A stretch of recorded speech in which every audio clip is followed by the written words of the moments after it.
SSC CGL 2024 में trigonometry का एक बढ़िया सा क्वेश्चन क्या कहता है, माना टी जो है वो 0 डिग्री से 90 डिग्री के बीच का है, तो निम्न में से कौन सा सत्य है। क्या दे रखे हैं, साइन थीटा कॉस थीटा दे रखे हैं। ठीक, अगर मैं कुछ वैल्यूज लिख दूं आपको अच्छे से समझाने के लिए, तो 0 डिग्री 30 डिग्री, उसके बाद क्या होती है 45 डिग्री, उसके बाद क्या होता है 60 डिग्री, उसके बाद होता है 90 डिग्री, अच्छे से समझाने के लिए।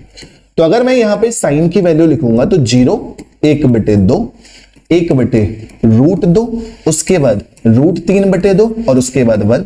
यही अगर मैं कॉस की वैल्यू लिखूंगा तो 1√3/2 1/√2, उसके बाद 1/2 और उसके बाद लास्ट में 0। ये होते हैं स्टेटमेंट के बाद आपकी वैल्यू। ठीक, अब अगर आपसे ये पूछा जा रहा है कि कौन सा कथन सत्य है, तो सबसे पहले आप पहला कथन देखेंगे, sine T does not equal to cos T.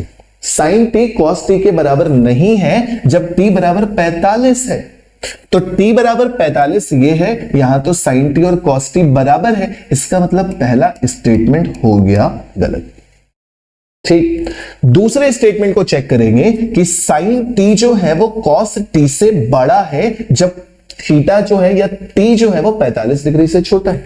तो 45 डिग्री से छोटा यहां पे और यहां पर देखना है। साइन टी बड़ा, यहां तो साइन टी छोटा हो गया ना, क्योंकि साइन की वैल्यू कॉस से छोटी हो गई, साइन की वैल्यू कॉस से छोटी हो गई। तो आप देख सकते हो कि ये स्टेटमेंट भी आपका क्या हो गया, गलत। 45 डिग्री से कम 0 और 30 होते हैं, साइन टी आपका क्वेश्चन में कह रहा है बड़ा हो, तो यहां तो छोटा हो गया। जब छोटा हो गया तो आपको मेरे ख्याल से समझ में आ गया, ये भी छोटा है ये भी छोटा है, तो ये स्टेटमेंट भी आपका फॉल्स है, गलत है।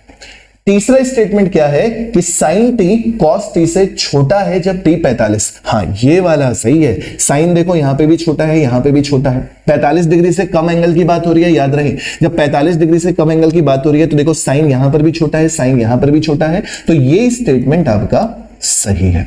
और लास्ट वाला 45 डिग्री से बड़े कोण कौन से हो जाएंगे, 60 और 90। साइन टी छोटा है, साइन टी अब छोटा नहीं है, अब साइन टी बड़ा हो चुका है, तो ये भी स्टेटमेंट हो गया आपका गलत। केवल स्टेटमेंट आपका कौन सा सही हुआ, ऑप्शन नंबर सी वाला बिल्कुल सही जवाब है। अच्छा सा क्वेश्चन।